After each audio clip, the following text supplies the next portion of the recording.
বিসমিল্লাহির রহমানির রহিম। আউযু বিল্লাহি মিনাশ শাইতানির রাজিম। বিসমিল্লাহির রহমানির রহিম।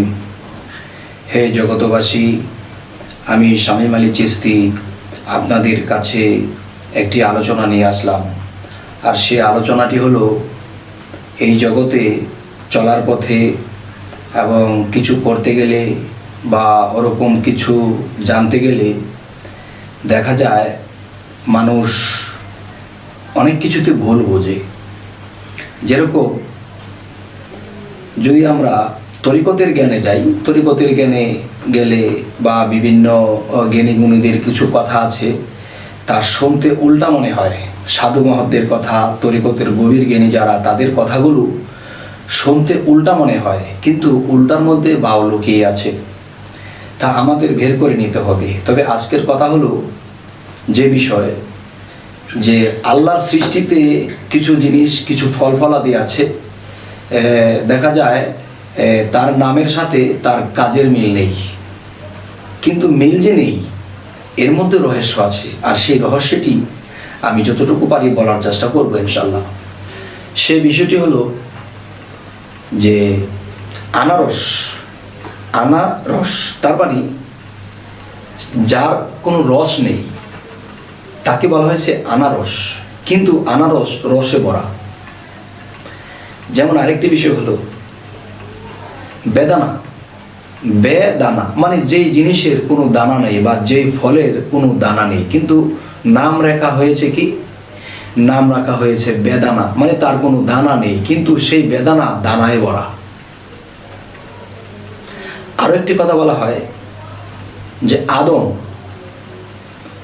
তার মানে তার দম নেই, কিন্তু আদম যে আমরা এই পৃথিবীতে এসেছি, আমরা কিন্তু দমে ভরা। আর এই দম ছাড়া কিন্তু আমার দেহ বাঁচবে না। আনারস রসে ভরা, বেদানা দানায় ভরা, আদম দমে ভরা। তাহলে আমি যে কথাটি আপনাদেরকে বোঝাইতে চাইতেছি, সে কথাগুলো হলো, কিছু কিছু জিনিস, কিছু কিছু বিষয় এগুলা উল্টা শোনা যায়, কিন্তু উল্টার মধ্যে বাও লুকানো আছে, সেটা জ্ঞানের জোরে বের করে নিতে হবে। তো আরেকটি বিষয় হলো যে আমার চাচাগুরু জালালউদ্দিন খাঁ কিছু উল্টা তত্ত্বের গান, কবিতা লিখে গেছেন। যেমন শুনতে পুরোটি উল্টা, কিন্তু এর মধ্যে ভাব লুকানো আছে। যেমন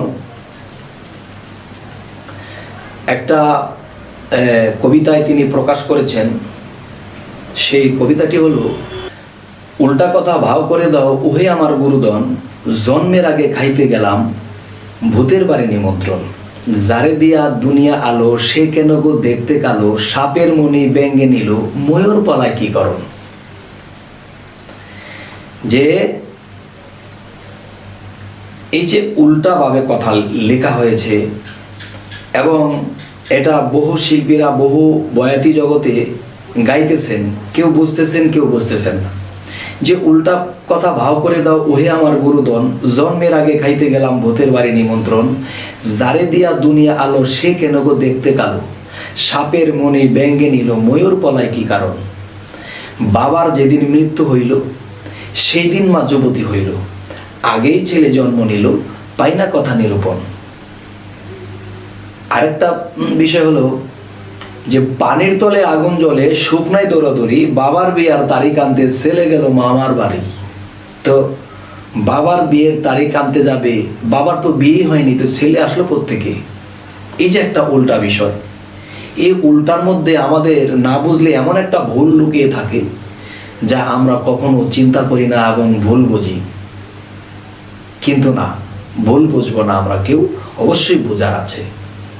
তবে এই ভিডিওর যে আলোচনাটি আমরা করতেছি, এক একটা গানের ব্যাখ্যা করতে গেলে ঘন্টা পার হয়ে যায়। তখন দেখা যায় যারা ভিউয়ার্স, যারা এগুলা দেখে, তারা হয়তো বিরক্ত বোধ করবে। এই কবিতা বা এই গানটার ব্যাখ্যা করতে গেলে একটা ঘন্টা লেগে যাবে। তবে আপনারা যদি আমাকে কমেন্টে জানান যে হ্যাঁ আপনার 1 ঘন্টা লাগলেও এটার ব্যাখ্যা পুরাটা আমরা চাই, তো 1 ঘন্টার ভিডিও আপনি চাচ্ছেন, হয়তো আরেকজন চাচ্ছে না, একজন চাচ্ছেন তো আরেকজন চাচ্ছে না। তাই আমি সামনে একটা সিদ্ধান্ত নেব যে 10 মিনিট 12 মিনিট করে করে আমি কয়েকটা পর্ব করব, যেতে কয়েকটা গানের ব্যাখ্যা হয়ে যায়। যে বাবার যেদিন মৃত্যু হইল সেই দিন মা যুবতী হইল, আগেই ছেলে জন্ম নিল, পাইনা কথা নিরূপণ। এবার বলতেছে যে পানির তলে আগুন জ্বলে শুকনায় দৌড়াদৌড়ি, বাবার বিয়ার তারিখ আনতে ছেলে গেল মামার বাড়ি। শিয়ালের শিং সাপের পা আমারে নিয়া দেখাও, হে গুরু ঠিক বলে যাও, উল্টা তত্ত্বের বিবরণ।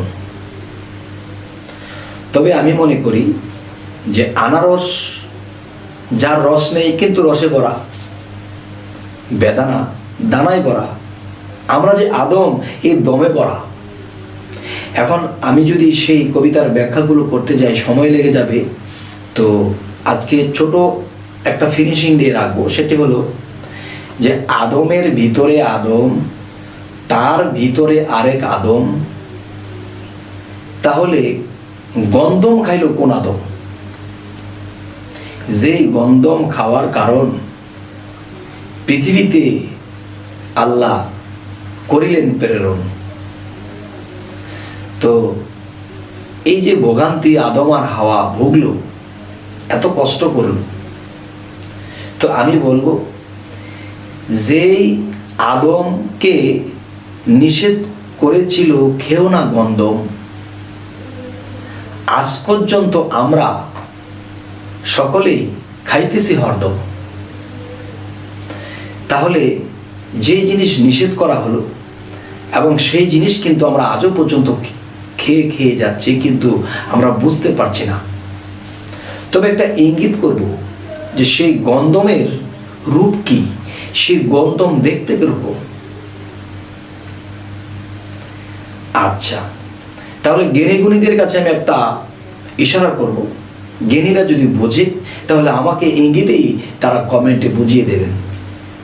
সেটি হলো যে গন্ধম মানে সেই গন্ধমটি যারা খায় তাদের গণদম হয়।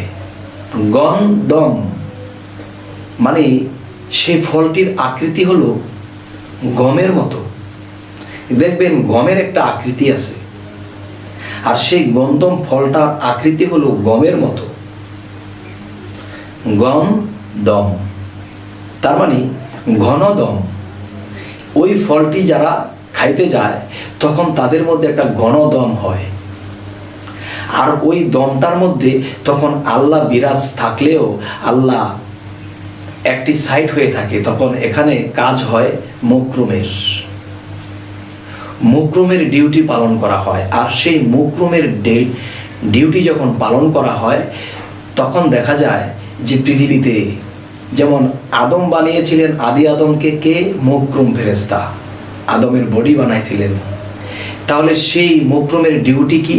সেই মুকরুম এখনো আদম বানায়। সে ছিলেন কি? যে আদি আদম। আর এখন আমরা সেই আদমের বংশধর, আমরা হইলাম বনি আদম। আর সেই বনি আদম মায়ের গর্ভে এখনো সেই মুকরুম ডিউটি করতেছে আদম বানানোর কাজে। তাই এই ফলটি যখন মানুষ খায় তখন তার গণদম হয়, আর এটাকে গন্ধম বলা হয়েছে। আর এই গন্ধমটি যারা যখনই খাবে তখনই তাদের গণদম হবে। আমি জ্ঞানীদেরকে ইশারা দিয়ে গেলাম, এর চেয়ে বেশি আর বলতে পারছি না। তবে আমি সামনে আরো একটু ভেঙে বলার চেষ্টা করব। তো আপনারা যদি আমাকে জানান যে হ্যাঁ আমরা এই কথাগুলো আরো ভেঙে বুঝতে চাই, তাহলে আমি সামনে বলবো ইনশাল্লাহ। তবে সকলের সামনে বলতে গেলে যারা মোটামুটি সাধনা করেছে, মুর্শিদ ধরেছে, তারা কিছুটা বুঝে নেবে। আর যারা মুর্শিদ ধরেনি বা এই জগৎ বোঝেন না, তাদের কাছে বেশি একটা ভালো লাগবে না। তবে তারাও যেন বোঝে, আমি সামনে আরেকটু ক্লিয়ার করব, আরেকটু অগ্রসর হয়ে বলবো। তো আজ এই বলেই রাখছি, সকলেই ভালো থাকবেন। আল্লাহ হাফেজ।